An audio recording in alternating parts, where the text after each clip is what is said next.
Welcome back to another episode of Concussions and Discussions. Today we are joined by Cesar Orellana.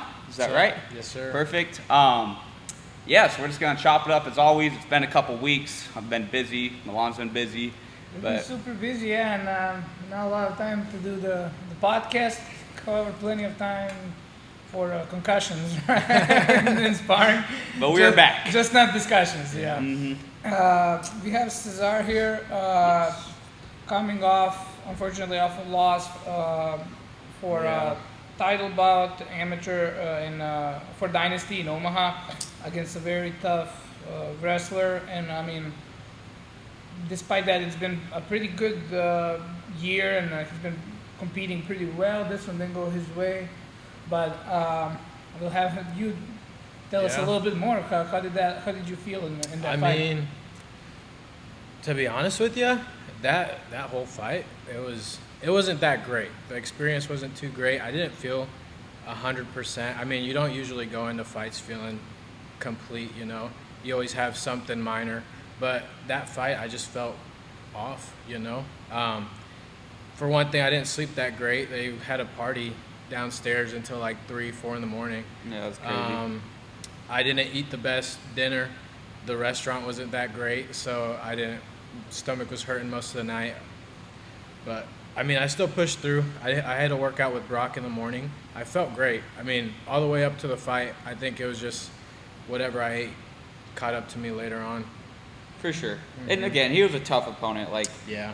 Carter Cox is him and his brother Dylan. They've been around the fight game for a while. Plus, they're a bit older too. I think. What did you say? 26. I think 26, 27, one of those. 26, 27. And is this the first time you encountered with somebody with like that specific With just style? straight wrestling, yeah. I mean, he shot from so far away. Like, it was probably two of my arm lengths away. That the whole time he didn't want to get in close, you know. But other than the Justin Newman guy, I mean, I think that one was just kind of, he was more nervous because I took the fight on 3 days. I mean, what other crazy people do that? I mean, maybe Danny Ige does it once in a while, but 24 hours, but yeah. not even. Yeah, it was like 10 hours. hours, 4 hours, hours. yeah. So So no, that it's was like, crazy. It's crazy, but I mean, other than that fight, pretty much the difference was he stayed away from me.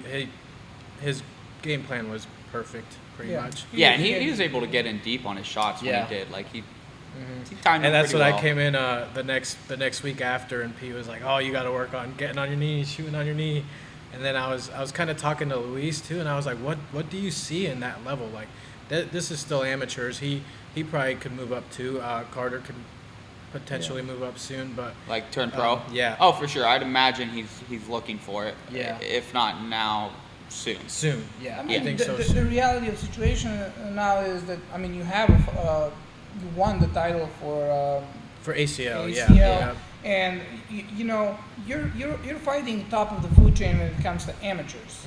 Like every next fight you take is most likely gonna be A little bit harder, yeah. Yeah, unless there's somebody crazy that wants to take a fight. But you know, you look at somebody with your record who fought only studs, and I know it hurts. I know how like losing a fight hurts. Yeah, it was since the beginning. I mean, I started calling out Kai after like my second, third fight. That probably should have never happened.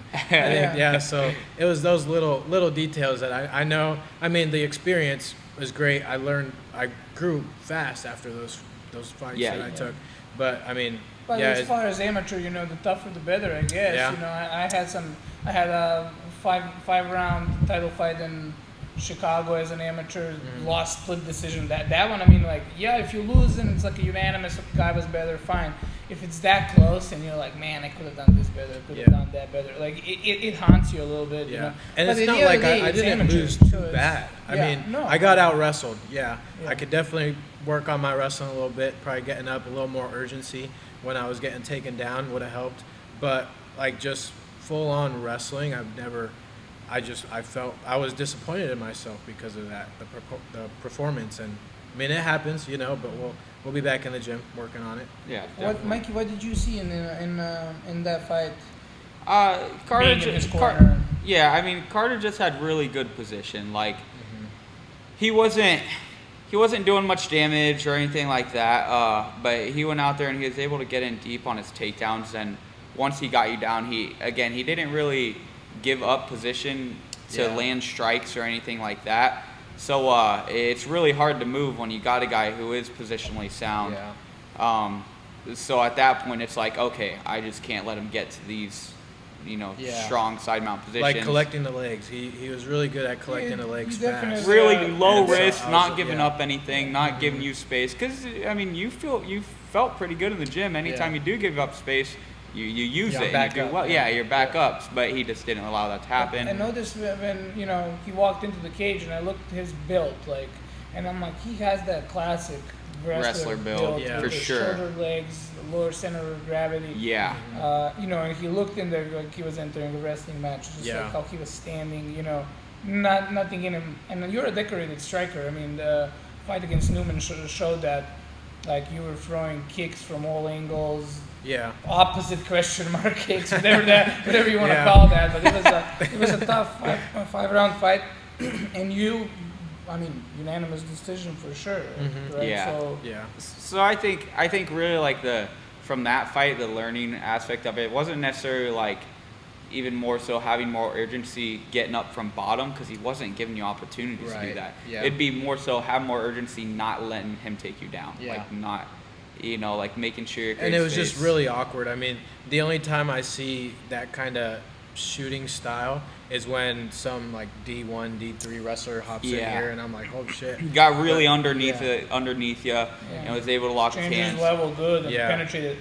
Exactly. And then once he got his hands locked, was able to lift you up. Even then, like as you're getting lifted up, like making sure as soon as you're like hitting the mat that we can't let him climb up into his position because he will settle on here. It causes for boring fights for the most part, but look at O'Malley. Win. Maybe not the last fight against Merab, but prior to that, like he gets taken down the moment he lands, he's up. It's immediately scooting out. Yeah, exactly. And even turning his back, towards the opponent, but like making sure that he doesn't get hooks, doesn't get that top position. Which that's not something that I feel like gets trained a lot. So maybe that's something we can do. We should more of is more urgency.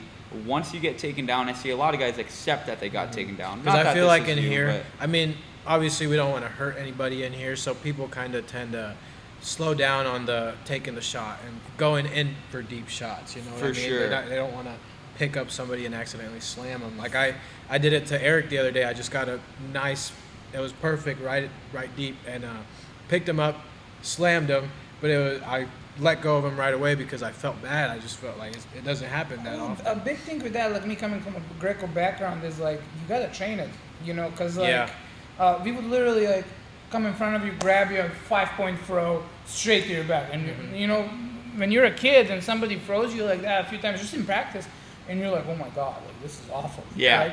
And then, but you keep doing it, and you get, just like fighting, you get used to getting slammed, and then it's not really an issue. And then that is something that I don't think I saw in the MMA gym is like, okay, this is how you fall, this is how you react.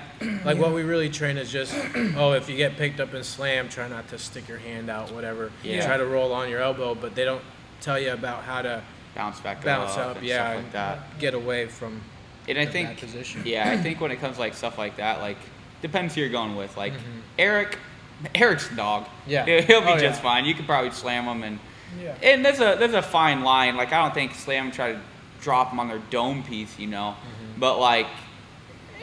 If he's landing clean on his back. If he's landing clean, don't spike him. Exactly. They still move. Don't spike him. Or like you can still like sometimes I'll do. I don't really slam guys necessarily, but like sometimes I'll hit something and I'm like, it's a little harder, or like land with my shoulder in their ribs or something. Like I'll keep going, but I'll ask like, you good? And I'll hear most of the time. Then you just keep going, but I don't just like let go. I think something like that. We do a good job at that. Speaking of Eric, we're very tough and pretty big, 125 pounder. He's tall. He's a striker. I know you hit rounds with him. Also, I think looking back now, what I could have done better is like maybe just some more training with Nate. But Nate was very focused on bare knuckle boxing. That he has not been getting those MMA rounds and necessarily, and he would have definitely been an asset because his style is. And that's what I think that's what I was shoot. lacking a lot Yeah. of in this camp was because I had Kai coming in here, Kai Brunk, and he helped me, but he's also not that wrestler style. Yeah. He's more of a striker himself, a little jiu-jitsu. Good jiu, So it was hard to find people that actually mimicked him really well. Yeah. For sure. Yeah, no, 100%. If Yeah. you look at the highest level, like John Jones, he says how much he studies his opponents and Yeah. trains according to them. And I mean that's really how you do it. I mean, in the top of the food chain in wrestling, I mean, like people analyze, especially like Russians when they're so successful. One of the reasons is like they know exactly what they're up against. Yeah. They watch footage and footage and footage. Not like just. I watched one fight and I'm like, he's not that good, I'll be fine. I made that mistake before. You go, doom, and all of a sudden I'm in a different dimension. What the and fuck like, just happened? and just keep brawling, and I didn't get knocked out or anything, but like, and then the fight doesn't look that bad. Like it looks like I drop a knee and I just keep fighting. Yeah. But like in my head, I was like in a train going. And it's funny because like when you're like back in the fight, you're like, oh my god, I'm fighting. What the fuck? So How did I get here? right? Because when I was watching videos and I was like, this guy just throws a straight 1-2. It doesn't look that good until you get hit by it. Yeah, Like, yeah. oh shit.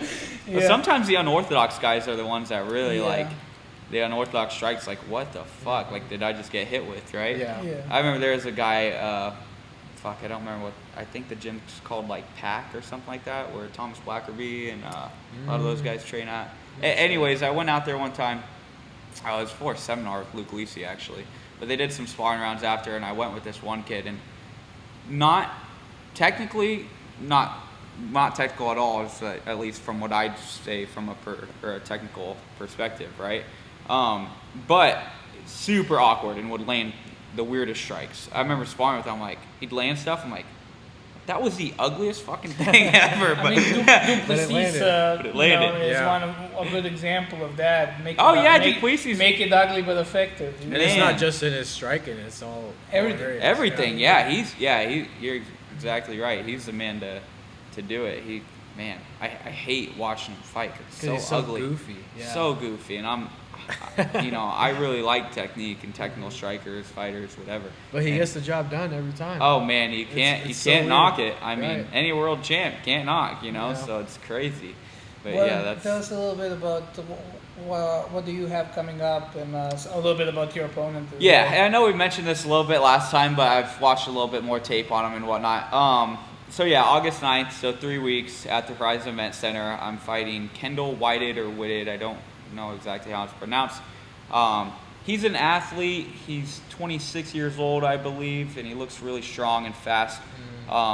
Good striker. I want to say he's like 7-1 or something in kickboxing or something like that.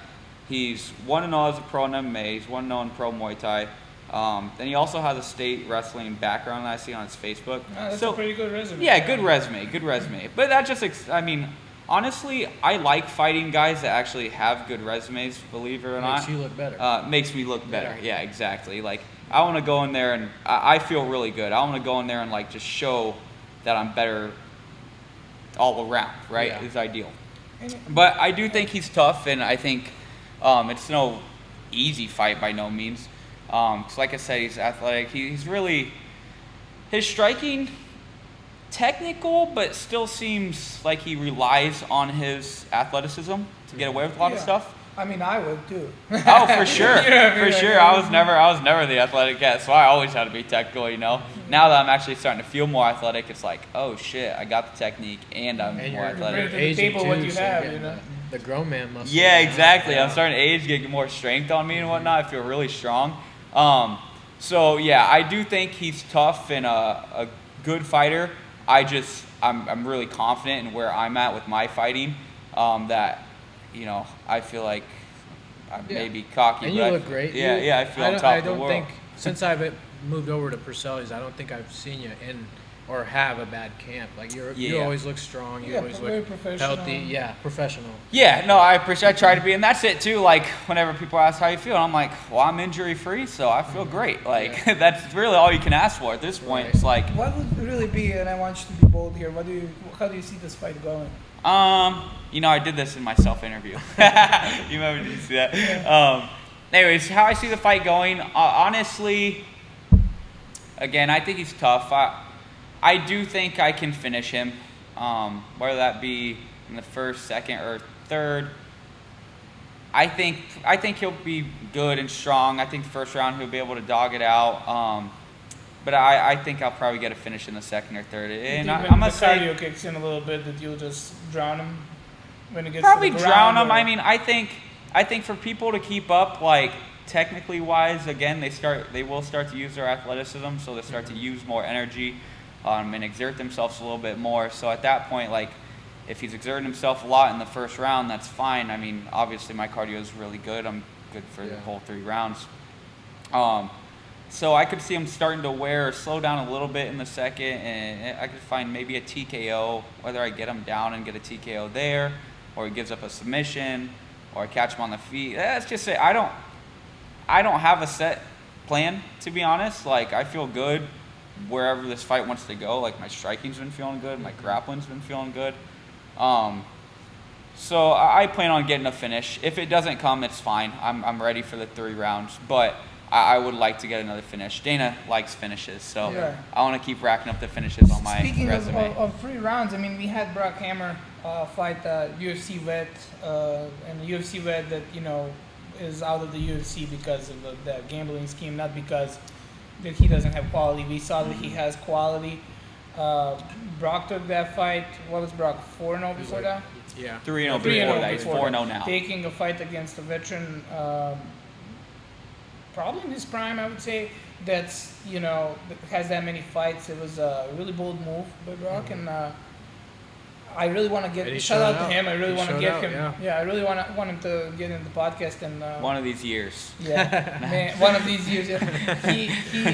He made me nervous, that fight. I mean, the amount of steps he was going back and forth, and I'm like, this is. And who was in his corner? That's Brock. It was you. Yeah, this is the energy he brings to the fight. He got 3. Yeah, there's just the energy he brings to the fight. Oh, very intense. Yeah. I mean, like he has like 7 thinks of just energy. Yeah. We haven't been able to see him in a 3-round fight yet because he's pretty much finishes all his guys. But now, this fight, I don't know what you guys think. To me, it was like everything you would expect out of this fight. Oh, yeah. No, that's about, It was great. It was right. a perfect matchup. I mean, couldn't have been better. It gave him the experience he needs for future fights as well. Confidence for going 3 rounds with a tough guy, too, Right. But, yeah, that's also nice, like, for the gym, because now, like, guys that go with Brock in here, like, okay, Brock just beat Derek Minner. He's pretty good. Like, he's all right. He's all right. Which obviously everyone here already knew that Brock's good, but it's it gives you perspective. Yeah, proof is proof. Proof is proof. I'm very happy for him. I was like, which is funny. Like, I asked you, I was like, like, man, I don't know about you, but like my fucking heart is beating hard. That was after the fight, like, because there was nothing strategic about this fight.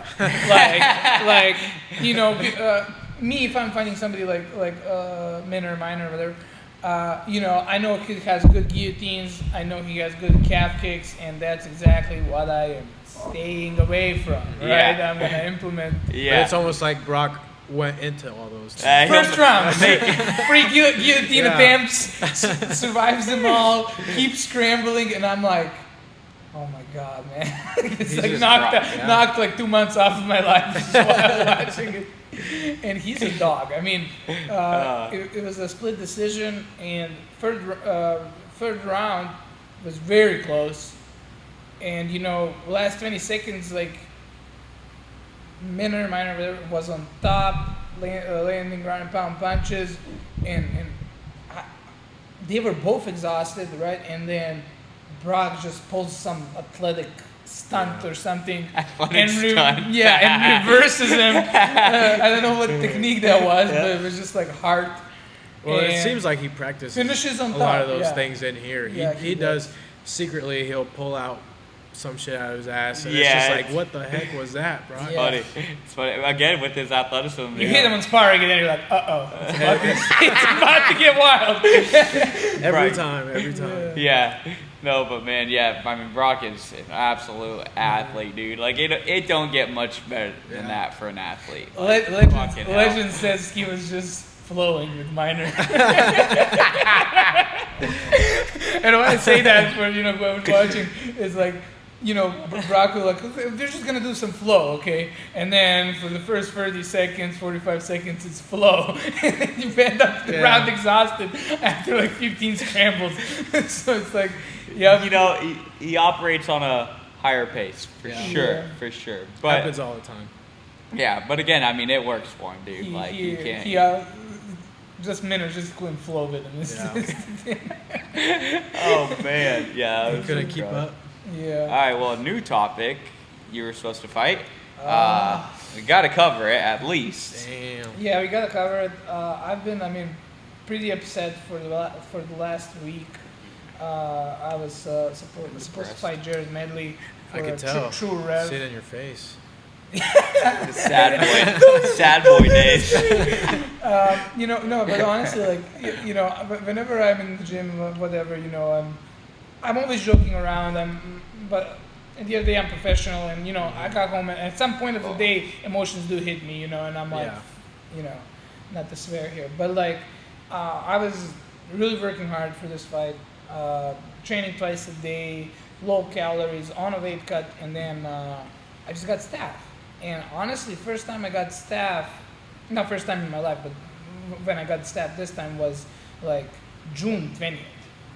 So that's more Of than this year? Yeah, but the staph from the It's been a while. It's June been about 20th a month since that. to now it still hasn't It's stopped. about a month. Yeah. Yeah, and I felt awful in sparring, and I was like, maybe it's just the diet, maybe it's this and that, but like, I'd be sparring, and like, I didn't feel like gassed, but like I would feel nauseous, I would feel like very low energy, like it was just like too much, and I'm like, okay, I went checked it in, I got on antibiotics. On antibiotics, it was actually even worse to train. And then I just get off of antibiotics, it started being a little bit better, and I do a sparring, which was it was still pretty hard, you just feel kind of drained, but like compared to how it was like 2 weeks prior to that, I would say it was still a little bit better. And I finished sparring, and I go home, and then on my elbow I see I have impetigo now. And I'm like, brand new, and I'm like, this shouldn't be happening. Like, I just came off of antibiotics. Yeah. I just, went through all this, like, like, what do I do? And I was still gonna do the fight and just tough it out, because, I fought with a popped out elbow before, and I'm probably not the smartest thing now thinking, but my wife sat me down, and when I say my wife, is like, she's in my corner too, so, and she was like, you need to pull out of this fight, like, you are like risking your health here, your teammates' health, and like, I don't see it getting better. If you went through antibiotics and this is popping back up now, and you're cutting weight on low calories, you're working every day, you're working out every day, like, I think this can be very bad. And I just like, it hit me, and I was like, you're right, because, you have a fight, you have other guys fighting, and like, I feel like shit. So, imagine going through all this and going there and not performing, and I was just like, I'm like, okay, let me see. And I call Broadlands, which like, they were supposed to tell me, right? Like, I don't know why they didn't call me. And I was like, hey, like, you never told me what that last result came back on, and like, was it MRSA or not? And she was like, let me look. Oh yeah, it's MRSA. And I'm like, why And I'm like, why didn't you call me? And she's like, oh well, the antibiotic that you were on covers MRSA too. I'm like, well, yeah, that's great, but I've been not on that antibiotic. I ran out a week ago, and I have new stuff popping back up. And she's like, oh, yeah, you better come in. And I'm like, I thought this is like United States of America. Like, I'm not in Serbia going to the hospital. Like, what's going on? Oh, man. And I go down there, and like, yeah, she's like, yep, it's impetigo. And I'm like, can you just put me back on antibiotics so I can, get this over with and go back to training? She's like, I can't, like, because it will mess up your stomach. Taking too much or something like yeah, that. you can't Too long. you can't be that long. It's like, I'm gonna give you this cream, and then if it doesn't get better, then you come back. Yeah. And I mean, I still have on my leg, and then this still itches. So I don't know. I might have to go back. Have you noticed now that obviously you're not like lower calories and like you're not freaking trained twice a day hard, that your immune system's probably getting a little better, I'd imagine. Have you noticed it starting to heal a little bit more or no? Maybe a little bit. Maybe a little bit. Maybe a little bit, but like I was working maybe 2 days ago, just doing some flooring. Yeah. And typically I can work 8-9 hour shift like that, in like 4 hours. And I'm like, oh man. Feeling it? Yeah. I'm just tired. with So heat. I am feeling it still a little bit. Nothing compared to dieting, training, and working. Yeah, yeah. But yeah, I mean, I've pushed through for a long time, and I'm 2-0 now as a pro. I want to do stuff right. How old are you Right. again?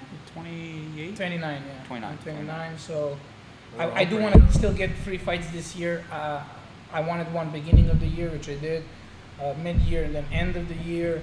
But this puts me in, because I'm pretty goal Whatever, yeah. It's, oriented, yeah. yeah. And It's good, but you're going to have a yeah. setback like so that. yeah, and then I'm It going happens. to Serbia. I'm probably gonna get some training in there to stay in shape, and then I think looking for October ACL, Victor Moreno's promotion. So Cool. and maybe just attach another fight right after that. Yeah, yep. I got that's offered a fight from my management actually like November 9th or something, which is good timing for me. But it's in like, where was it? Illinois, I think, or something. I'll see. I'm not gonna. Obviously, I don't like taking fights until I'm done with one fight. But And man, I leave for Serbia 1 day before your fight. I know, I dude, really feel loser. bad. For Dude, the- everyone's gone for my fight. Yeah. Jared's gonna be in Miami. You're going to Serbia. Fucking. Porcelli, is he gonna be there? He's He'll always be there. He had his hip surgery like before it though, so I'm not sure. That's if a he'll- tough surgery. Yeah. Yeah. That's a So tough surgery. if he's not able to corner, fine. I may actually see if Fine, it's okay. whatever. I got other people that I can have Yeah. corner and whatnot, but yeah. So whatever, some crud for sure. Just watch it on the stream. Yeah, just watch it on Watch stream. it. I want to Well, say I'll that I be want in a to. plane actually. I want to say there's like a shit. couple more people who are gonna be gone too. But Wait, so you're going to Serbia? Yeah, I'm going on the 8th. So on the 18th is like day before, dude. yeah, the day day before. before.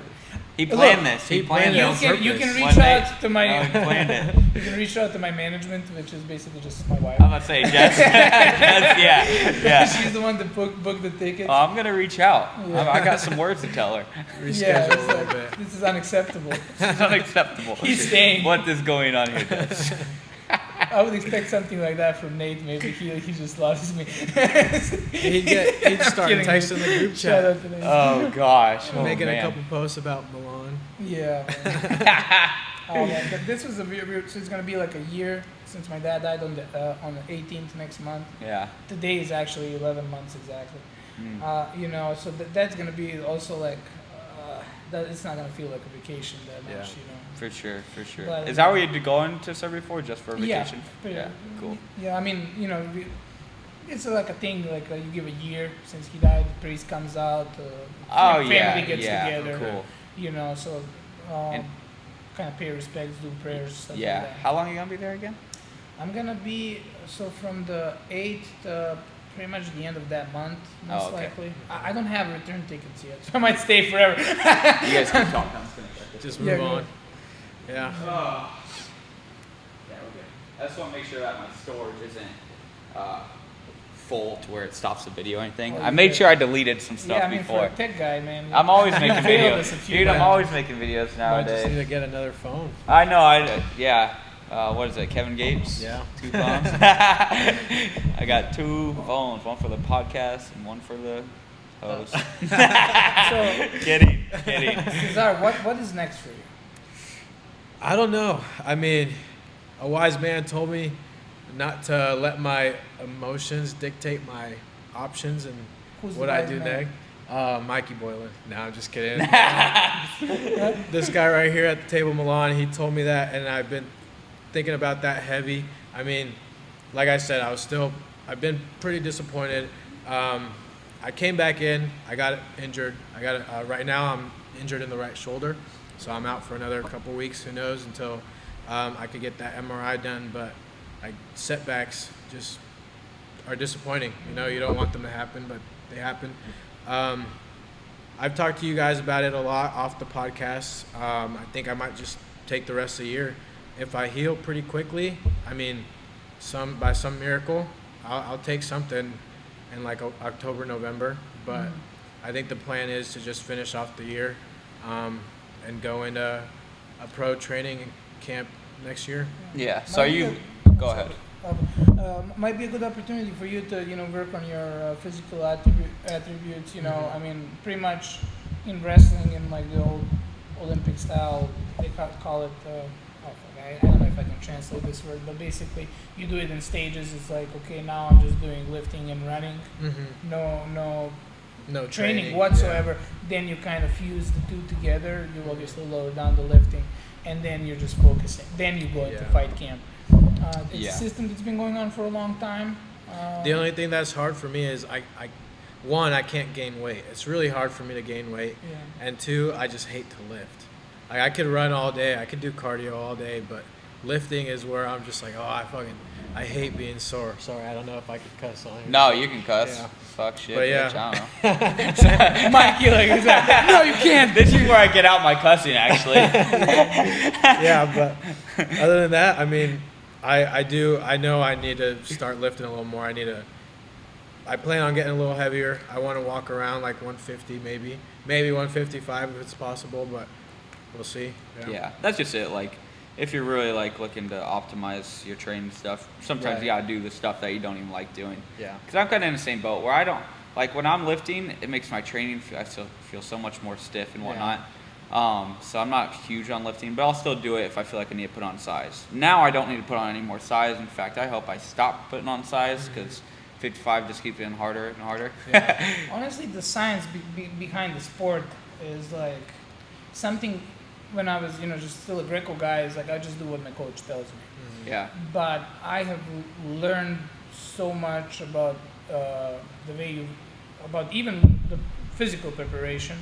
Yeah. And I have learned a lot about nutrition, and I wish that that I was more not that I wasn't devoted. I was really devoted, but I was just like, coach, you tell me to go clean the toilet, I clean the toilet. Like it's good for me. Whatever. Wax on, wax off type shit. Pretty much, And but and there is a thing like you don't need to overthink anything, right? Like, But to have that investigative mind of researching, you're pretty big into nutrition and like still you think like at some point like, oh, I know everything, And but then you're like, oh man, like your weight cut now. You said you hired a nutritionist. Yeah. And they're like, you were on what 1,700 calories. Like on average, probably taking like 1,700 calories a day, just because I knew my weight was high and I needed to get down. And then they got you up to 24. They upped me to 24 and to cut weight down. And to me, I'm like, I would start like, it's shocking, freaking out. That's like, what I seen. I seen the plan and I seen that like 2,400 calories. And again, like super high protein, low fat, higher carbs, like super. Clean carbs. Stuff. Yeah, higher carbs, like 280. Surprise to me, like it was like 200 grams protein, like 280 grams of carbs, and like 60 grams of fat. That's like ideally, and that's the average throughout the week, right? So I saw that, and like I said, I messaged him. I'm like, hey, do you think going from 1,700 to 2,400 is gonna like, mess with me, like put on more weight or do more harm than good? And he's like, do it for 2 to 3 days. Then if it does mess with me, he's gonna change it or like he'll lower it or whatever he needs to do. Mess with you in what way? Like just just put on weight. Yeah. Just make me put on too much weight. I mean, I was honestly such a hard-headed, old-fashioned wrestler. Like I would not like even drink water properly. My weight cut. A lot of people would have that mistake. So I was cutting for European Championship to like 138. Yeah. And I could not get like under 144, 145. Not, and I'm dehydrated. I'm sore. I'm like, and my wife, who is a nutritionist, she's like, well, are you having any protein and sugar after practice? And I'm like, are you fucking insane? No, I'm stupid. suffering the way I'm supposed to suffer. Like, what do you mean? Yeah. And you know, she's like, well, you need to, like. Yeah, And I'm sometimes like, you need that boost. and I'm a few days out, and, Yeah. and I'm dehydrated, I'm sore. I'm like, this is made me very uncomfortable but honestly, I don't think I could have made weight otherwise. And she's like, she couldn't get me to drink water. I was like, no, fuck that. Water is evil. Yeah. You know. And she's like, I want you to have a little bit of protein and honey right after practice. And I'm like, okay, I'm gonna try it because I had to try it. It was not getting any better. And even though when my teammates from the national team saw me, they were like, "Are you crazy? Like, you're gonna bulk up? Like, that's not good." My weight just went down. Yeah. I was I wouldn't say I was under but like I actually overnight I floated way more. Typically, I would not float at all the night before, and I floated, and I was like, "Whoa!" This like opened my mind. I was like, "Man, there's probably so much that I don't know about weight cut." And still, I think there's a lot because you have guys that cut from like 190 to 155, and I mean, I really want to know the science of it. And that's really the big part of me hiring this dude. They specifically do fighters. Like, they've done a lot of UFC fighters. A fight dietitian on Instagram was mainly just like for the water cut itself too, because like I've been seeing these videos. Like, there was one video of this guy. He's eating an ice cream bar the day of weigh-ins, and I guess like it's good to keep your internal temp like cool, or like keep it from overheating, I guess. But it also doesn't give the ice cream or like the carbs in the ice cream enough time to process and hold on to the water throughout your body, because this has to be like within 12 hours of your weigh-in. So like stuff like that is like, I would not do it on my own, but if the nutritionist tells me to do it, count me in. Yeah, I'm gonna jump in the boat. I wouldn't trust any nutritionist. Like, these guys are like very well known. Like, again, and they're called the Fight Dietitian. I'm pretty sure it is, just on Instagram. And they've done a lot of high level UFC guys cuts and stuff like that. So like, what's their name? The Fight Dietitian. The guy I'm working with. Give us some sponsorship. They have the guy I'm working with, I believe it's Jack. And they're based out of like Australia, I'm pretty sure. Jack Doherty or something like that. I don't want to mispronounce his name, so I don't know if I'm saying that right. But anyways, yeah, he's worked with lots of high level guys, so like I can have that trust. Like, okay, I trust he's gonna tell me to do the right things. Or that's like I've always been in nutrition, you know, like, but there's people who study that shit. Like, that's what these guys do. And I think you said one of the key words is like, it's way less stress. Oh, yeah. And you don't really, going into the fight, you're already thinking about the outcome of the fight, you're visualizing, you're training hard.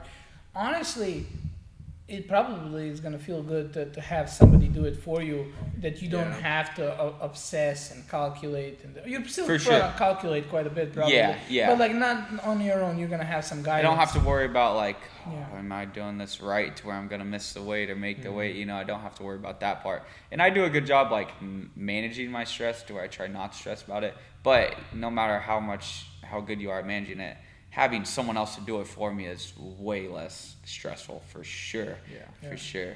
So it's definitely nice to have, and I'm excited to see kind of how it goes for the rest of this last 3 weeks. You have these high-level professionals, you know, top 10, whatever. They invest money into their camp. They're bringing in training partners, they have nutritionists, they have a guy for lifting, they have masseuse maybe for recovery, they have a fit, like everything is just like covered. And of course, I mean, they earn that position. Right. Oh, for sure. You know, blood, sweat, and tears to get there, but like, whatever makes it more professional at that point, because that's at the end of the day, that's what we are. Is, you know. That's what I was talking with my Anthony McCall, my strength and conditioning coach. Told him that I hired a nutritionist or fight nutritionist, whatever. He's like, yeah, I mean, you're at the point where you don't have to worry about all this stuff because you know you just should worry about the fight. Yeah. And I'm like, yeah, that's pretty much it. And he does my shout out to Moveville, Iowa, Anthony McCall. He does my strength and conditioning. And same thing with him. Like, I don't have to worry about my strength and conditioning. He pretty much does most of that for me. It's really just once a week, but I got a whole bunch of other training on top of it. But yeah, like I don't gotta write up my own workout plan or anything like that. He does it for me, so I'm like, all right, cool, it's easy. But just less stress for the camp, pretty much. Yeah. It's nice for sure. That's what I look forward to, the next level, for sure. Yeah, It's yeah. like all that. Because I do most of my stuff alone. Like, I meal prep everything. I'm doing the same thing, cutting my calories. I think this last fight was probably my worst weight cut. I think it was 22, 23 pounds. I had to cut my biggest weight cut. Wow, So, within how long? it was within a month. Wow, you cut that much. Because I took the fight on 5 weeks. So I got And you were pretty about big. 22, 23 pounds at that point? Jeez. So I made it my main focus after my title fight. I was like, okay, I'm gonna bulk up a little bit. Yeah. So then Bit 2-3 you, weeks later, hey, do you want to fight on this card? And I was like, okay, fuck it. So back to the diet. But yeah, it was like 23 pounds. Honestly, it's weird, like, listening to him or Saldana. Saldana's like, we were talking after the last sparring I had, which was last week, before I canceled the fight, and like, we we're talking, and he's like, I'm like, how heavy do you get? And he's like, I don't go over he cuts to 145. Yeah. I don't go over 165. He's like, it's hard for me to go 1 over 65. And I looked at him, and I said, I didn't mean it like that, but I was like, fuck you. He's naturally. I was like, man, like, I can go up to 180 like that. Like, I just keep bulking, and I don't know what, I don't do. Me too. I don't train in a way that I bulk. Yeah. I don't lift. Shout out to Saldana, though. He's a high-level professional and a great guy. Oh, and yeah. Really a privilege to have him here. Yeah, some guys just don't put on that much. But yeah, I was like, man, like, to me, it's like, if I don't pay, I'll go up to 180 something. Yeah. And I want to fight 145, and I'm like, how do these guys do it? And I don't know if it's the way I used to train, used to lift, used to kind of drain myself with food. So maybe now that I'm like, it's just like, especially my legs, it's like, I used to squat a lot, power cleans, the stairs, stuff like that. And I'm like, man, I don't even, for this sport, I don't even need big chunky legs that much. You know, like, look at John Jones, is like. Yeah, no kidding. Yeah. No, I think it's just different body types. Like, have you ever heard of, like, they got, I think it's endomorph, mesomorph, and ectomorph? Have you ever heard about those three things? Mm-hmm. It's like there's 3 different types of people, and I think it ranges between. But, like, an endomorph, if I'm correct on this, is like someone who it's easy for them to put on muscle, but it's also easy for them to put on fat. Oh, yeah, like, super easy to gain weight. And that's me too. That's me too. I'm like a good steak, like 75% protein, 25% fat. Yeah. Then a mesomorph, it's like they're like in between. Like, you know, they can put on weight and lose weight, not to the extreme. Then an ectomorph is someone who it's hard for, probably someone like you, hard for you to put on muscle mass, hard for you to put on weight,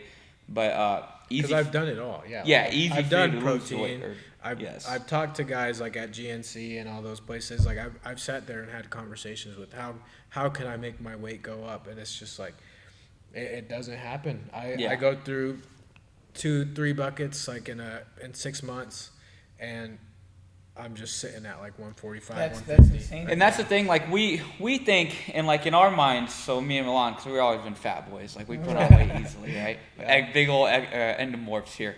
Anyways, we're like, man, I wish I could be like that to where I didn't put on any size. But then like, if we were like you, and then we're like, then we can't put on muscle, it's like, for you, I bet it's the opposite. Man, I wish I could put on some more size, right? Yeah. So like, it's all about perception and like. It comes down to discipline. You know, like you know what needs to be done.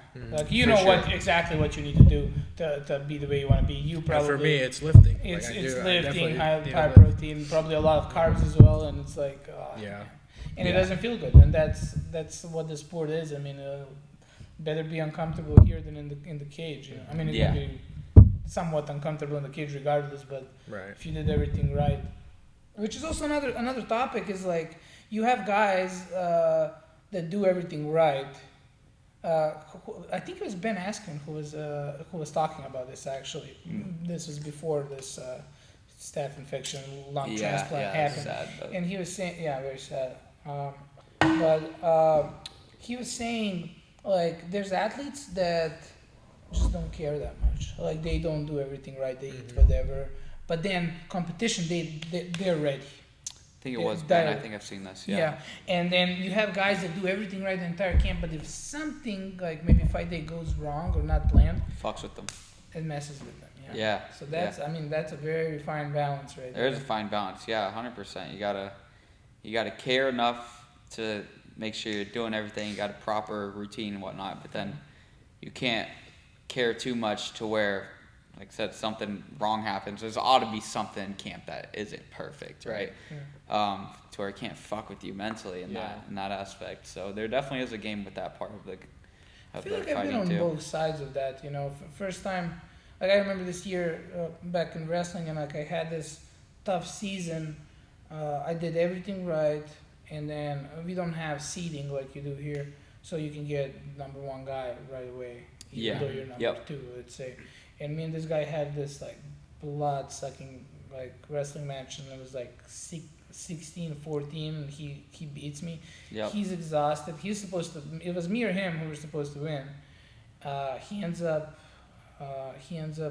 losing the next one just from being exhausted. And what that means is like you don't have the back side of the. So if you lose and your guy doesn't make it to the finals, you're out. So after a whole year of doing everything right, being let's say number 2 seed or whatever, we don't have seeding, but you go there and you just lose, and your guy loses, and you're just out. You're one and done. So if you lose and you're the guy you lost to does make it to the finals, and you're still in. If I lose to him, he makes it to the finals. I go in what's called repassage, and I wrestle repassage, maybe 2 repassages depending on how big the bracket is. Maybe 3 repassages, but most likely 2. That's only if he goes to the finals. And then I go for third place. Oh. And there's 2 third places. Oh, so losing your first match That's is weird. big then. Yeah. And what happens sometimes with no seeding is that like exactly that. Like let's 1 say and this 2. guy made it to the finals. I end up being third, and the guy on the opposite bracket I could beat like that, but he's second and I'm third. Yeah, for sure. Which is No, that's kind of shitty. yeah. But yeah, I had this year. I did everything right, and I just lost the first one, and I was just like, I don't cry much, but I was like bawling. I was Yeah. like, Yeah. And then next year I was gonna quit. I was like, this is fucking stupid. I'm just, you know. Fuck this. And I didn't do everything right, and I got called to this camp in Hungary, Olympic camp, and I was like, okay, I don't know that I'm like, you know, I'm not even training that hard. And I go there, and I remember this coach is like, I think you're gonna win it this year. And I'm like, really? Like, I didn't believe it, right? Yeah. But he gave me a little bit of confidence, and I remember the day of competition, I was like, look, I did everything I could. Not the full year wasn't ideal, but you know, I did everything I could, and like, if I lose, it's okay. If I lose, it's okay. I'll do everything right. I'll do everything I can to win it next year. Like, it doesn't matter what happens today. Yep. And I just wrestled a lot more calm, and like, I beat the guy that I never beat before. Yep. And I beat my teammate in the finals, who's now in the national team, and like I won for first nationals ever, and I was like, I didn't even feel that like it, hard, yeah. just because I was more composed, more relaxed, more. For sure. I was just ready that day. Yep. Yeah. I was ready not just to win. Everyone's ready to win. Yeah. But you gotta be ready to lose too. Oh, you for know? sure. No, you have to. And honestly, I tell myself like every time before I go out and fight, like the work's been put in. Like I've done everything I possibly could, as good as I possibly could. Right. Some things go wrong. Sometimes they don't. Whatever. But like once the work's been put in, like okay, I'm just gonna What go else out there. can you do? Yeah. What else? Yeah. There's not much else I could have done. Now I'm just Yeah. gonna go out there, perform, see who the better man is. Right. That's pretty much all it is. See who's put more effort in. And sometimes with fighting, it's hard because like you can get caught. With MMA, you Yeah. can get caught, and you got to realize that. Like, I mean, look at Volkov against Derek Lewis. Volkov beat the brakes off of him, and then Lewis comes with one punch, Yep. and it's over. and you got to realize that's part of the game. That's Yeah. part of the sport. And like, you know, if that was to happen, like, okay, shit happens. I'm gonna have to take time, make sure I recover fully and whatnot, and get back to it. But again, that's just part of the sport. You get caught, or same thing. I can catch him. You know, so it's like. I'm prepared for that. I obviously don't want to get caught, and I'm going to do my best to manage my risk in the fight and stuff like that, to not get caught or anything stupid. But besides that, it's going to be the better man's going to win, right? So Yeah. whatever. But that come fight night, I'm not going to freaking be like, oh, I got to do this, and this. Dude, like, I've already trained for what I'm going to do. Like, I'm not going to freaking... That's why you see people and like cornermen can only do so much. You can tell them Yeah. you can tell them before the fight, oh, watch out for this and this. Like, Dude, if you didn't train watching out for that, you ain't gonna do it muscle memory, right? Especially when you're in a fight and you're freaking, your mind's all over real quick. Yeah, you got a bunch of adrenaline, freaking nerves, excitement, whatever it might be. When you're in there, like, it's gonna be a lot of muscle memory. And that's what I gotta tell a lot of the beginner guys and the amateurs just taking their first fight. Like, I tell them, it's not gonna be the same as what you're doing in sparring. It's not at all. Like, you're gonna go in there and you're gonna get hit one time and you're either in it or you're out. Like, no in between. So it's you got to do what you learned, and that's why you got to be willing to make the improvements if you lose at the end of the day as well. Yeah, and then there's a fine line about, like, with fight IQ and overthinking things. Like, you can't be in there, like, hesitating on stuff because you're overthinking about it. But you also, you know, if you're going to have a good fight IQ, you also have to be thinking. Your mind got to be good at handling stress, right? Like, you got to kind of build this adaptation to, like, how much stress you can handle, right? So, like, especially in a fight, like a super high stress situation, being able to think, like, quick and on the spot is huge for fight IQ, because then you're not going to overwhelm yourself, right? But you're also able to think about, like, oh, I throw my jab, move his head off the center line, bang, throw up the head kick. Okay, great finish. So, like, that's the kind of the mental side of the sport that a lot of people don't see. People just think fighting is a bird flying out the window. Dude, well, it's so weird. Like, you're just trying to fly in here. Did you see it at the end? No, dude, it's whatever. It flew over that All right, sorry. It's a state of flow is what they call it. And yeah, it is a state of flow where you're able to think and you're able to, like, react quickly without overwhelming yourself. And I do think you have to kind of you train your mind for that, and that's where, like, hard train sessions where you put your body through really stressful situations and, like, keeping your mind cool, calm, and collected in those stressful situations is what's going to help with that. But and learning how to adapt to for sure. Yeah, being able to adapt is big. The Grandview coach says something that kind of stick with me. It was like, you gotta be a dog, right? Like, he's like, and a dog doesn't know why he chases the bus. He just does it. This is what he does. And in there, you just gotta be a fighter. You just gotta let your, you gotta control some part, but you can't control everything. And you gotta, like, just be a dog. Be a dog. Just let be an animal in there. You know, let your instincts kick in to a point. You know. And it's like Max Holloway. I was watching a video on him yesterday. He said it perfectly. It was like, some people just fight with emotions, and then some people they don't know what they're fighting for. And so he's just one of those lucky guys, and we are too. Like, a lot of the guys that train here, we're lucky to have that, like, click, that switch, you know, that, okay, we're in here training, but then once we're in the cage or whatever, that switch flips and we're locked in, you know. For sure. And that comes with, like, seeing other teammates, like, you see how they act, like, okay, once it's all business, right? That's all it is. Like, you're just going out there, you're doing what you do, and it's like, okay, you're in here training, and that's like, you see your teammate go out and he kind of just locks in. It's like, okay, well, he's doing well, so I'm trying to imitate that a little bit. I mean, I love it, to be honest with you. There's not a situation in life that you can feel more alive than that. Oh, it's crazy. You know, like, I really financially don't have to do this sport whatsoever. Like, I've made a good life, I have a good family, but then I'm like, it's just who I am. It's like, I love to compete. I love everything about it. The feeling in the cage, the audience, you know, just like, I love winning. There's no shame in that, right? I love winning. Spirit, and I do love to win. And I hate losing. I will say it. And it is crazy. Upsets like, me, but getting in a fight with somebody just really makes you feel alive. You know. Oh man, like, something it's just primal, but it's super weird feeling. It's good.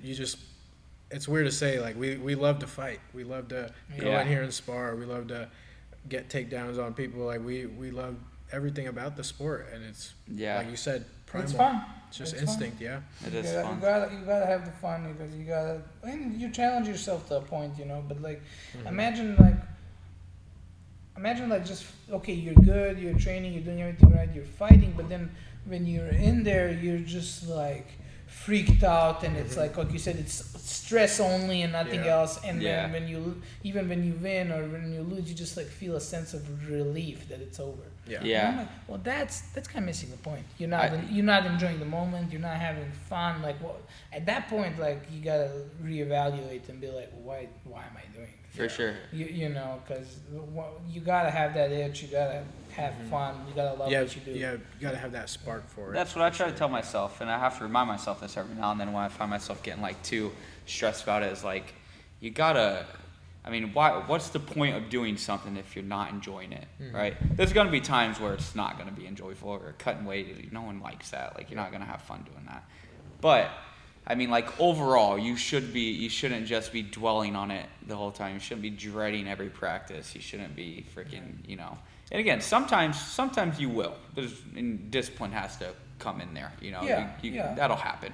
You're not gonna. We all have to have. You're not gonna feel good every days. practice. Yeah, you're not gonna feel good every practice. So that's a point to be made too. Is you're not gonna feel good all the time. But like overall, mentally, like you gotta enjoy it to some extent. Right, unless a saying I like to say is you got to learn to love it or you're gonna grow to hate it, right? Because if you don't enjoy it, again, you're gonna force yourself to do it every time. You're gonna hate fighting it. is one of those things. If somebody was like, "Oh, go fight that guy for $500 on the street," you'll be like, "I don't want to do that." But then if he pisses you off or whatever, you fight him for free. Yeah, yeah, exactly. Yeah, some dumb shit. Oh man, yeah, that's some crud. Well, that's. Yeah. Is there anything else? I say probably wrap it up here shortly. I'm probably gonna go bust out a run after this. Yeah. What do we have going on? I mean, you have a fight coming up. Anyone else in the gym that yeah, I'm pretty sure. I guess Perselli stopped his show, right? So yep. Just because he has most of hip our guys surgery. are gonna be on AFC for September. Yep, AFC. A few guys are getting on. I don't think nothing's set just yet. Yeah. I'm also pretty sure that Carter and Eric are fighting the same night I am. Okay. Oh, really? Same card? Yeah. I'm pretty sure. Pretty sure they're both on it as well. Then Benny Halter, he's fighting on it. Yeah. He's co-main. I'll be main. So yeah, it'll be. I'm sad to miss that one. Man, yeah, that's good. It'll be a good crowd. Nice. I'm sorry. Wow. Yeah, that'll be fun. And you know how like sometimes a lot of people will leave before like the main event or like the co-main event and whatnot. All right, no way. That place is still gonna be packed with Benny being co-main and then me at main. There's no way it's not gonna be packed still at that point. I bet it is. Oh yeah, that'll be exciting. Again, one of the reasons we're here is like we want to get some new guys in. If you're watching this and you want to try out MMA, come in. We won't beat the brakes off of you yet. We're nice. Not yet. We'll keep Cesar away from here. He's a little bit aggressive. He likes to bite the ankles. Oh yeah. But come in, try it out. Try out the Perselli MMA practices are Monday to Thursday at 7. Friday beginner is classes open. at 6. Yeah, beginner classes at 6, my bad. And then Friday. Open mat 4 to 7 ish. 4 to 7. Yep. And then Saturday morning is sparring, but if you're not there yet, don't worry about it. Yeah, exactly. There you go. Yeah. Train yourself for Saturdays is where we go in a little harder. So get a lot of MMA stuff in. Yeah. Cesar, we appreciate you coming on. Yeah, hopefully, of course. Hopefully you had a good time. I had a good time talking, chopping it up a little bit. But anything else you guys want to say, or are we good? No, that's all. Cool. Yeah, we appreciate you guys watching. Peace out.